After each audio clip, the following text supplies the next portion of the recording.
नमस्कार दोस्तों, आप सभी का स्वागत है हमारे YouTube चैनल द PLS पर। आशा करता हूँ कि आप सब स्वस्थ होंगे, मस्त होंगे और ज़बरदस्त होंगे। आज के इस वीडियो में मैं आपको मंडी निरीक्षक का जो एग्ज़ाम हुआ 28/11/2021 को, वो एग्ज़ाम CG व्यापम के द्वारा कंडक्ट कराया गया था, जिसमें जितने भी मैथ्स और रीजनिंग के क्वेश्चन रहेंगे उन सभी क्वेश्चन के जो डिटेल है और सॉल्यूशन है उन सभी को मैं आपको इस वीडियो में प्रोवाइड करूँगा। तो चलिए बिना किसी देर के इस वीडियो की शुरुआत करते हैं। सबसे पहले हम लोग मानसिक योग्यता अर्थात रीजनिंग के क्वेश्चन को देख लेते हैं। तो रीजनिंग के पोर्शन में सबसे पहला क्वेश्चन ये था कि आकृति x का सही दर्पण प्रतिबिंब को चुनिए। इसमें एक आकृति दी गई थी x के नाम से, इस टाइप से आकृति। इसका आपको दर्पण प्रतिबिंब बताना था। जब आप इसे दर्पण में देखेंगे तो किस टाइप से दिखेगा। तो जब हम लोग दर्पण यहाँ पे रखते हैं तो ये जस्ट पलट जाता है, तो पलटेगा तो इस टाइप से एक आकृति बनेगी। यह ऑप्शन सी में आपको दिया गया था, तो इसका आंसर हो जाएगा ऑप्शन सी। ये वाली आकृति इसका आंसर होगा। इसके बाद इसका दूसरा क्वेश्चन देख लेते हैं। निम्नांकित चित्रों का उपयोग कर ज्ञात कीजिए कि 5 बिंदुओं वाले फलक के विपरीत फलक में कितने बिंदु होंगे। तो इस क्वेश्चन को हम लोग देखते हैं कि इसमें एक ही डाइस के 2 फलक दिए गए हैं, अर्थात 2 चित्र दिए गए हैं। इसमें देखते हैं कि यहाँ पे 2 बिंदु है, यहाँ पे 1 बिंदु है, और इस वाले चित्र में भी यहाँ पे 2 बिंदु है और यहाँ पे 1 बिंदु है। तो ऐसे जब डाइस के क्वेश्चन में कभी भी 2 फलक आपस में समान वाले दे दिए जाते हैं, तो जो तीसरा फलक रहता है वो आपस में एक दूसरे के विपरीत चिन्ह में होते हैं। अर्थात ये जो 5 वाला फलक है इसके जस्ट विपरीत में यहाँ पे ये वाला जो फलक होगा उस फलक में ये 4 जो बिंदु होंगे वो वहाँ पे स्थित होंगे। तो इसी को पूछा गया है कि ये जो 5 है उसके जस्ट पीछे वाले फलक में कौन से बिंदु होंगे। तो इसका आंसर हो जाएगा 4। 4 और 5 एक दूसरे के विपरीत फलक में होंगे। इसके बाद तीसरा क्वेश्चन ये था कि एक पासे की 4 स्थितियां नीचे दी गई है, जिसमें धन के विपरीत कौन सा चिन्ह होगा, ये पूछा गया है। तो इस पासे में 4 चित्र दिए गए थे एक ही पासे के। अब इसमें आपको बताना था कि ये जो धन है उसके विपरीत में कौन सा चिन्ह होगा। इसमें जैसे मैंने पिछले ही क्वेश्चन में आपको बताया कि 2 चिन्ह अगर सेम रहते हैं तो तीसरा चिन्ह है दूसरे वाले चिन्ह के विपरीत में रहता है। इस टाइप से मैंने बताया था। तो वैसा अगर हम लोग देखें तो यहाँ पे देखते हैं कि ये जो परसेंट है और यहाँ पे 0 है, वो परसेंट और 0 अर्थात ये धन के विपरीत में कौन सा आ जाएगा, गुणा वाला आ जाएगा। तो यही आपको बताना था कि धन के विपरीत में गुणा है। तो यहाँ पे हम लोग पहला और चौथा ये दोनों चिन्ह को लिए थे, अर्थात ये दोनों चित्र को लिए थे, इस कारण से एक ही बार में निकल गया। वैसे ही अगर हम लोग पहला और तीसरा चित्र को लेके बनाए तब भी यही आंसर आएगा। जैसे ये परसेंट है और यहाँ पे परसेंट है, तो इसमें हम लोग क्या करते हैं कि यहाँ पे परसेंट और परसेंट सेम वाले चीज को पकड़ते हैं, उसके बाद क्लॉकवाइज घुमाते हैं। तो ये परसेंट के बाद क्लॉकवाइज गुणा और 0, तो परसेंट गुणा और 0 ये वाला आ जाएगा यहाँ पे। और इस वाले अगर चित्र में देखें तो परसेंट धन डॉलर, तो परसेंट धन डॉलर, तो ये तीनों आपस में एक दूसरे के विपरीत होंगे। तो इसका मतलब ये है कि धन के विपरीत में गुणा रहेगा, डॉलर के विपरीत में 0 रहेगा। अरे परसेंट के विपरीत में अगर निकाले तो जो शेष बच जाता है वो इसके विपरीत में रहेगा, अर्थात ये माइनस, तो इसके विपरीत में यहाँ पे माइनस रहेगा। तो यहाँ पे पूछा गया है कि धन के विपरीत में, तो ये वाला आपका आंसर रहेगा कि धन के विपरीत में x होगा।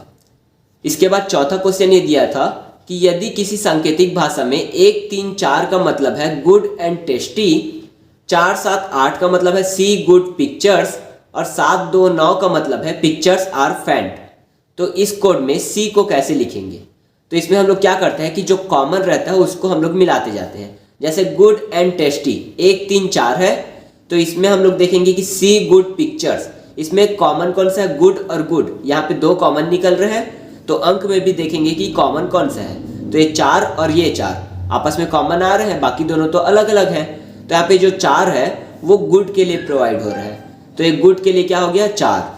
वैसे ही इन 2 सेंटेंस में अगर देखें तो यहाँ पे पिक्चर्स और यहाँ पे पिक्चर्स, ये 2 वर्ड सेम आ रहे हैं। इस कारण से यहाँ पे अगर हम लोग सेम देखें तो 7 और 2, तो यहाँ पे 7 जो है वो पिक्चर्स के लिए आ गया। अब इसके बाद अगर देखें तो यहाँ पे गुड के लिए भी मिल गया, पिक्चर्स के लिए भी मिल गया। तो यहाँ पे अब सी केवल बच रहा है। तो कौन कौन से 4 और 7 को अगर हम लोग हटा दें तो यहाँ पे 8 बच रहा है और यहाँ पे सी बच रहा है। तो सी के लिए आपका क्या हो जाएगा 8, तो ये आपका आंसर होगा। ठीक है। इसके बाद अगला क्वेश्चन देख लेते हैं। निम्न आकृति को बनाने में न्यूनतम कितनी सीधी रेखाओं की आवश्यकता होगी, अर्थात कितने ऐसे सीधी रेखा खींची जाएंगी जिससे ये आकृति बन जाए। अगर हम लोग क्षैतिज लाइन को देखें तो यहाँ पे क्षैतिज लाइन ये वाली 1 2 और 3 यहाँ पे एक ये हो गया, दो ये हो गया और तीसरा ये हो गया। उसके बाद ऊर्ध्वाधर लाइन को देखें तो एक ये वाली हो जाएगी चौथी, ये हो जाएगी पांचवी और ये 6, ये 7 और ये 8 लाइन ऐसे बन गया जिससे ये आकृति बनी। उसके बाद ये एक विकर्ण वाले आकृति को अगर ले लें तो ये वाली रेखा एक हो जाएगी 9 और ये हो जाएगी 10। अब उसके बाद ये जो अंदर में ये वर्ग बना उसको बस गिनना है। तो यहाँ पे 4 ऐसी रेखाएं होंगी जो इस वर्ग को बनाएगी। तो 10 और 4 14। तो इसके लिए 14 सीधी रेखा की आवश्यकता होगी। कौन कौन सी? 1 2 3 4 5 6 7 8, ये वाली 9, ये 10, ये 11, ये 12, ये 13 और ये 14। ठीक है, तो ये 14 रेखाओं की आवश्यकता होगी। इसके बाद अगला क्वेश्चन था विलुप्त अक्षरों को ज्ञात कीजिए। यहाँ पे ये जो विलुप्त अक्षर है उसको ज्ञात करना था। ये 3 अक्षर दिए गए थे, इनसे आपको बता करके पैटर्न समझ करके यहाँ पे आपको देना था। तो जैसे कि CX FU IR ये 3 दिए हैं, ये चौथा को बताना है। तो यहाँ पे देखते हैं कि C के बाद जो F है वो आने में +3 किया गया है, F के बाद I आने में +3 किया गया है। तो यहाँ पे भी आपको +3 करना होगा। I में अगर +3 करें तो L आएगा। अब उसके बाद अगर हम लोग यहाँ देखें तो X में -3 करने पे U आ रहा है और U में -3 करने पे R आ रहा है। तो R में अगर हम लोग -3 करें तो यहाँ पे O आएगा। तो इसका आंसर जाएगा LO। तो इसमें आपको LO को टिक करना था। इसके बाद अगला क्वेश्चन था इस टाइप से आकृति दी गई है जिसमें ये जो सर्कल है वो शिक्षित को दर्शाता है, ये जो त्रिभुज है वो डॉक्टर को दर्शाता है और ये जो आयत है वो पुरुष को दर्शाता है। तो इसमें आपको पूछा गया था कि ऐसे शिक्षित पुरुष जो डॉक्टर है वे कौन है। तो यहाँ पे शिक्षित भी आ गया, पुरुष भी आ गया और डॉक्टर भी आ गया। तो ऐसे वर्ड को चुनिए जो तीनों में कॉमन हो। तो तीनों में कॉमन आपको ई दिख रहा है, तो ये जो ई है वो आपका आंसर रहेगा कि ई जो है वो शिक्षित पुरुष जो डॉक्टर है ये होगा। इसके बाद अगला क्वेश्चन था कि विलुप्त पद को ज्ञात कीजिए। C4X F9U I16R और यहाँ पे आपको बताना था। तो इसमें अगर हम लोग देखें तो ये अंक वाले को अगर पहले देख ले तो ये जो 4 था वो क्या था, 2 का स्क्वायर था, ये 9 3 का स्क्वायर था, 16 4 का स्क्वायर था। तो इसके बाद यहाँ पे अगर सीरीज देखें 2 का स्क्वायर, 3 का स्क्वायर, 4 का स्क्वायर, तो यहाँ पे सीधी सी बात है कि 5 का स्क्वायर आएगा। तो 5 का स्क्वायर 25, यहाँ पे 25 आपका आ जाएगा। उसके बाद अगर हम लोग शब्दों को देखें तो ये C है, C में अगर +3 करते हैं तो F आता है, F में अगर +3 करें तो I आता है और I में अगर +3 करेंगे तो L आ जाएगा। तो यहाँ पे L 25 आ गया। और उसके बाद तीसरे अक्षर के लिए X को अगर देखें तो ये तीसरा अक्षर X है, यहाँ पे U है।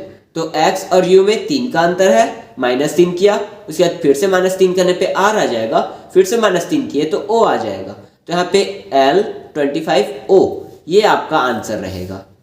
इसके बाद अगला क्वेश्चन था कि भिन्न को चुनना है। यहाँ पे 4 ऑप्शन दिए गए थे, इसमें से जो भिन्न रहेगा उसको आपको चुनना था।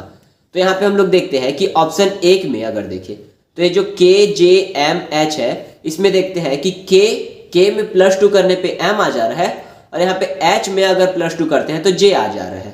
तो इस टाइप से ये वाला बन रहा है। अब ऐसी अगर सभी में बने तो वो सभी सेम होंगे और जिसमें नहीं बनता है वो अलग हो जाएगा। तो जैसे इसको देखें तो PORM, इसमें अगर देखें तो P में +2 करने पे R आ जाता है और M में +2 करने पे O आ जाता है।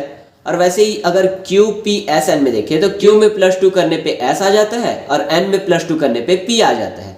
लेकिन ये चीज आपका ऑप्शन C में काम नहीं करती है।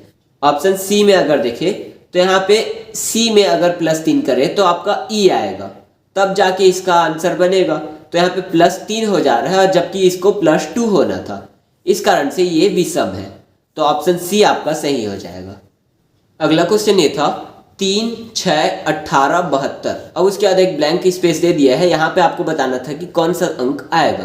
तो इसको हम लोग देखें तो इसमें हम लोग देखते हैं कि 3 6 18 72, इसमें 3 का गुणा अगर 2 के साथ करें तो 6 आता है, 6 का गुणा 3 के साथ करें तो 18 आता है, 18 का गुणा 4 के साथ करें तो 72 आया। तो यहाँ पे एक सीरीज बन जाती है कि 2 3 4, ऐसे एक सीरीज बन गई।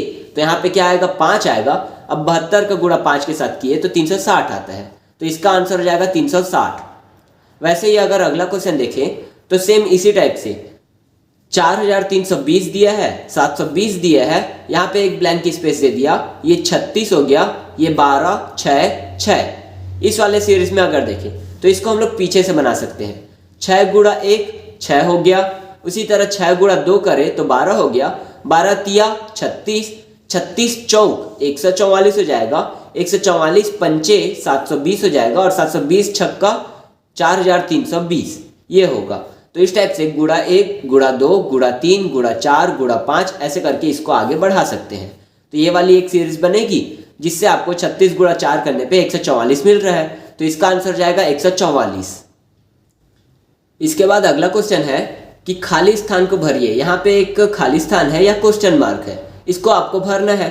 तो इस वाले आकृति में अगर हम लोग देखें तो ये BDG GJN NR question mark ऐसे दिया है। तो इसको हम लोग देखते हैं कि B और D में 2 का अंतर है, उसके बाद D और G में 3 का अंतर है। फिर ये वाला G आपका इधर पहुंच जाता है, उसके बाद G के बाद में 3 का अंतर J दे दिया, J के बाद में N 4 का अंतर दे दिया, फिर ये N यहाँ पे पहुंच गया। तो वैसे इसको अगर देखें तो ये 2 से 3, उसके बाद फिर 3 आया, फिर 4 आया, फिर 4 आया, फिर 5 आया। तो यहाँ पे 5 का अंतर अगर देखें तो R के बाद में अगर 5 आगे देखें तो यहाँ पे WR है, तो इसका आंसर हो जाएगा W। आपका W इसमें आंसर होगा। उसी तरह अगर अगला क्वेश्चन देखें तो इसमें विलुप्त संख्या बतानी थी, इसमें संख्याओं को विलुप्त किया गया है। तो इसमें हम लोग देखते हैं कि ये जो 25 है और ये 17, इन दोनों में अगर हम लोग योग करते हैं तो ये 42 हो जाता है। और अगर 42 को 6 से डिवाइड करें, यहाँ पे 6 है, 6 से डिवाइड करते हैं तो 42 6 का गुणज है, अर्थात यहाँ पे भाग देते हैं तो 7 बार में भाग चला जाता है। तो 42 को अगर 6 से भाग दिए तो 7 आया। वैसे ही अगर 38 और 18 इन दोनों को जोड़े तो 56 आया। 56 को अगर 8 से भाग देते हैं तो 8 का एक गुणज है जिसको भाग देने पर 7 मिलता है। वैसे ही अगर हम लोग 89 और 16 को जोड़े तो 89 और 16 105 हुआ, और 105 को अगर 15 का गुणज हो, जैसे कि अगर इसको हम लोग यहाँ पे 7 आ रहा है, यहाँ पे भी 7 आ रहा है, तो 7 से भाग देंगे तो 15 प्राप्त होता है। तो इसका मतलब यह है कि 15 का गुणज होगा। तो अगर 15 से भाग देता है तो 15 सत्ते 105 होता है। तो यहाँ पे 7 भी आया और यहाँ पे आंसर आपका क्या हो जाएगा 15। तो 15 आपका आंसर होगा। इसके बाद रीजनिंग का अंतिम क्वेश्चन देख लेते हैं। यदि धन का उपयोग भाग के लिए किया गया हो, ऋण का उपयोग गुणा के लिए, भागित का उपयोग धन के लिए और गुणा का उपयोग ऋण के लिए हो, तो 63 गुणा 24 धन 8 भागित 4 धन 2 ऋण 3, इसका मतलब क्या होगा? तो इसमें अगर हम लोग देखें तो प्रश्न के अनुसार इन चिन्हों को चेंज कर देते हैं। तो 63 गुणा का उपयोग ऋण के लिए है, तो यहाँ पे ऋण हो जाएगा। उसके बाद 24, उसके बाद यहाँ पे धन है, धन किसके लिए है? भाग के लिए है, तो यहाँ पे भाग आ गया, फिर 8, फिर धन, फिर 4, फिर भाग 2 गुणा 3। ये आपका एक समीकरण बन जाएगा।